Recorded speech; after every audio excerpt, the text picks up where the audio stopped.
Wasn't actually where D was. That was just actually where I thought D should be. So sometimes I did a little bit of both because I had to remind myself everything. How were you using a strategy to check your work to see if it was coming out in the right order? Yes, I had to.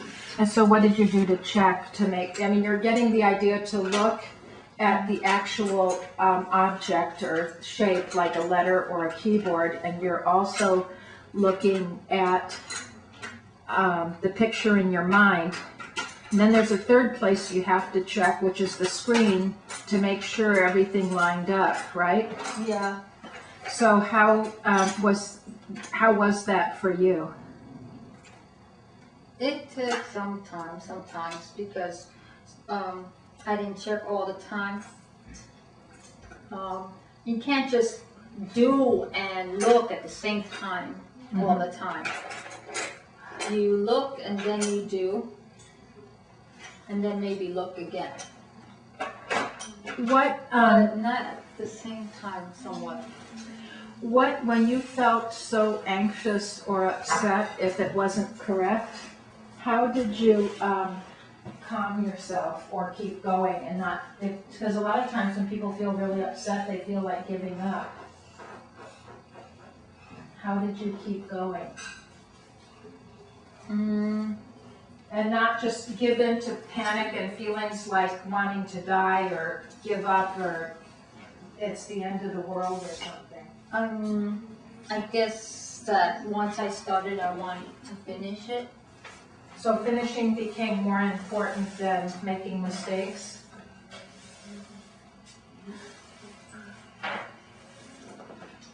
Were there sometimes when you couldn't? Making the mistakes, finishing? No, making mistakes is terrible.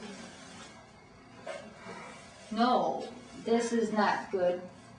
But was We it had to start all over then. from the beginning? Yes.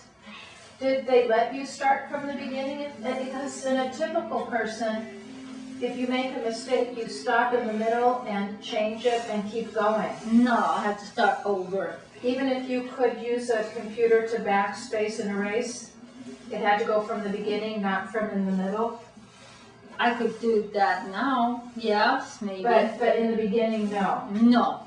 So how would you keep your energy? Because what if you started, maybe you're going to make an answer with a sentence. And in the middle of the sentence, you're using the wrong word or typing the wrong key to write the word. Do you have to go back to the beginning of the sentence and start again? Or only the word? The word.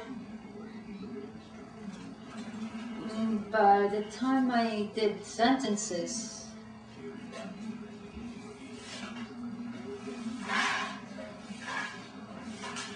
so is the most important thing in the beginning, you're working with one word, and that if you make a mistake in the word, you're allowed to start it all over again? allowed to? Well, like what if someone like Doe or another person, what if a person starts to write a word, they're just learning to type, and they make a mistake or somehow type the wrong letter in the word and they're learning words to type? Is it really important, or how important is it for them to be able to go back to the beginning of the word? I don't know how important it is to them. I just knew how important it was to me. But it was Important to me. yeah, so for you, when you started typing, if you made a mistake on a word, it was really important to go back and start the word again. Yes. And did you just press the space bar and try to start the word again? Or how did you start again? Oh, I punched the TV. But then when you punched the TV, it wouldn't erase the word. Yep. So then what happened? So you They could, showed me to go how to fix it. and when you could It fix was it, better than an eraser. yes. So when you could fix it, Fixed it. So then, if you're typing, I'm just using for pretend, if you were typing your name, Julie, J-U-L-I, and you press J, U, and then instead of L, you press a different key by accident. Yes. Because of the picture in your mind.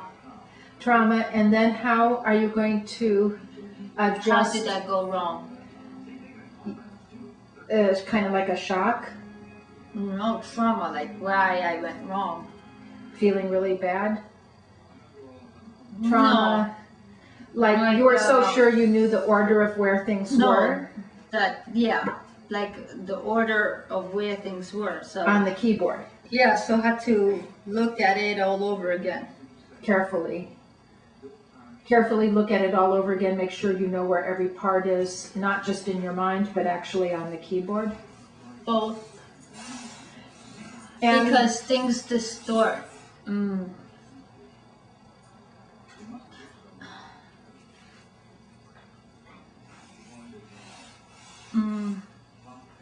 Okay. You guys, she don't know Dolphin. You could explain to her, Dolphin. They're like hard to explain. If I looked for A, then I'm only going to see A. I'm not going to see anything next to it. I can't see nothing else but that one. key. So I can't ever look at it carefully, because then I will only see the Q. Then if I have to go see next to it just to see what's next, then I will only see the W, but the Q would get lost. Get lost into like oblivion. Yes. So I had to like look and close my eyes, and then you see it like that. Like, I don't know how to explain. If I put out a key, like when you look at one thing, you see it clear, but then everything else around it gets blurry. yes, You see? So except like you know how people get blurry. I don't know if you know. But except like on TV, they're not blurry on TV. But like when you see, like I see this finger, yes, then I don't really see these. See, I know they're there. Now when you're concentrating. now you see I don't know why that's like. If I look at it careful, like you say, then like where is my finger? Then I'm only going to see where this finger is, and these like disappeared. I know they're there because I have five, but I just they get blurred. So When you were a kid, I look and then replay. You understand? You Yes. understand? I replay, and I replay, then the picture kind of falls in. Do you see? Like it's, you know. I mean, well, here's what I have a specific question, and then I will make sure I understand. I don't know. Yeah. No, this is really, really important. So I want to keep talking about it. It's very helpful. Could you choose between looking at all your hand and only one finger? Couldn't you take a snapshot of all your fingers in your head, or an image of all your fingers, or only one? If you're telling me to look careful at where, a whole hand is? yeah, like. Because what I'm wondering is, in your mind, could you take a snapshot of the entire keyboard and then take a snapshot in your mind of just where the one letter was, or only? Yeah, in your mind, you take a whole snapshot and you see where it's supposed to be. See? Yeah, so you're seeing the entire keyboard, and like you just have to like replay, you know, and then you see where, you know, everything's like in a slant, you know, and then you kind of like slow-mo. You know how they say that slow-mo? Just go. But you can't do that when you're like... When your eyes are open, you can only see a small part. Yeah, like everything blurs. And so like, then you just have to move. For example, if I'm looking here, then I just that, and then everything else blurs.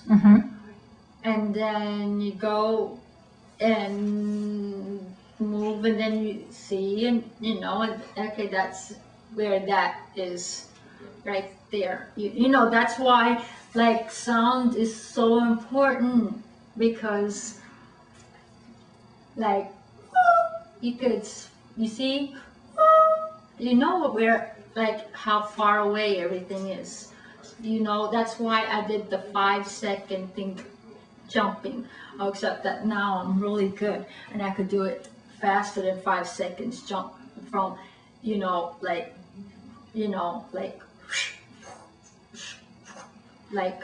Tell us about what you do with the 5 seconds with dolphins, so that somebody watching this would know what you mean by the 5 seconds. Because it's kind of random, like, so it's kind of random if what's information's coming in, which would make organization difficult. So I tell dolphin, like, count to 5, and from like 1, 2, 3, 4, 5, eyes on. 1, 2, 3, 4, 5, and then turn your ears, you know, and switch, like, just basically like focus like on a count to 5, so you get used to like how, like that saying, like shift from one to the other. And she does this real, I tell her all the time, so I'm always like count. So it's for me, it's my favorite word for her, but it does too, because you can see her do her own counting, like 5, where she'll like switch. And you'll see this like when she's walking, because she is like looking, and then she's stopping, listening, and then she stops and listens, then she walks again and stuff. But when she's walking and you might call her name, she might not hear you because she's got her eyes on. And then when she stops, that's when her ears are back on, and then she could hear you more clearly. Or because a lot of things just have to be shoved background, like, see, you know, I mean, like, yeah, like, they did it in movies, like in the movies, and I told somebody, you see how they focus on one thing here and then everything else gets blurred? They did it like on TV, and I said, that's it. You see it? You see how you could see all the details sharp off there, and then but over here it's just like a mush of colors next to each other, you know? I don't know why they look clearly on TV, because they move on TV, but they not blurred. Would it be helpful to, if when you were a child and you were starting to type, would it have been more helpful to have had a keyboard on the TV screen that you could touch the letters on the TV screen and it would have started making a word, instead of using a typing keyboard? If they had, I have no idea. Yeah. What I wanted to ask is, since you were mentioning about the counting to 5, is counting to 5 important, and if it is, why? I know you don't count to 5 either all the time. Well, why not 12 or 17 or No, 1? that's what she said. She said she don't count to 5 all the time. I recommended 5 because 5 is enough time to do one thing and not miss, like play catch up when you jump on the other. Like if someone's talking, you won't miss so much in 5 seconds. You could do like what they say, fill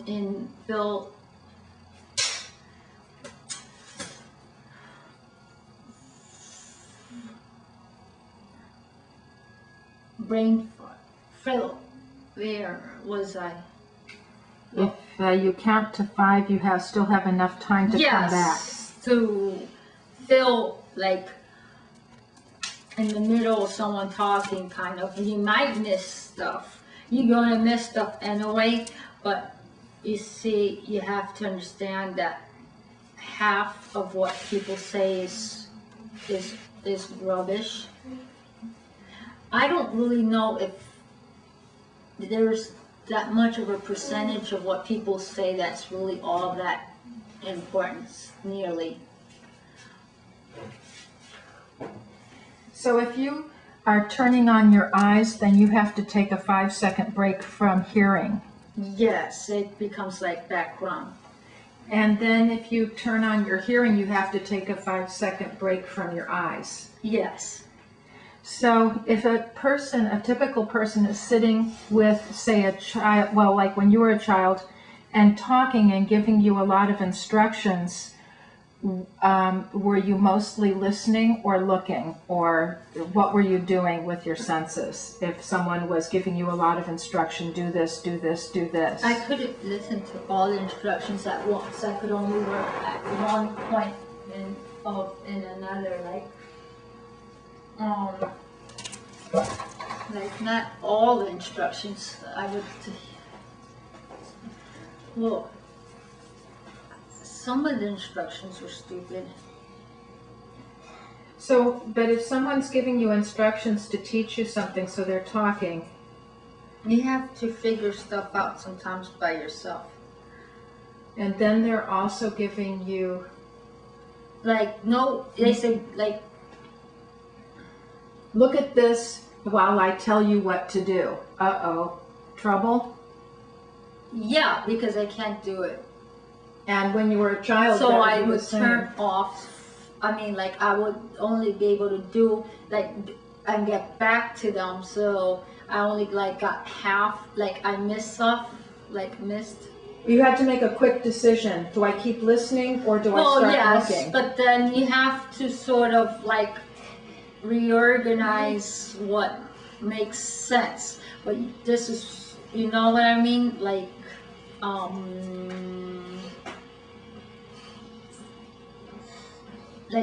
figure out what makes sense, and then you have to think, okay, this may make sense. What would make sense to the other persons? Because the other persons, everybody follows a pattern, and you have to figure out what the pattern is.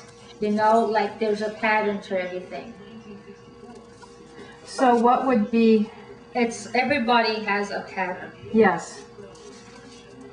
So maybe filtering when to listen, when to use eyes? Yeah, I did. I filtered this. Like, I'm listening now, so I'm kind of blind right now. So I'm not doing the 5-second rule now. Yes. Like, I'm not, because we're talking. And if you, so you're mostly in listening mode. Yeah, I'm not really seeing much of anything. And when you're talking, is it the same as when you're hearing other people? Because either way it's sound? Yeah, if I'm talking, then I'm concentrating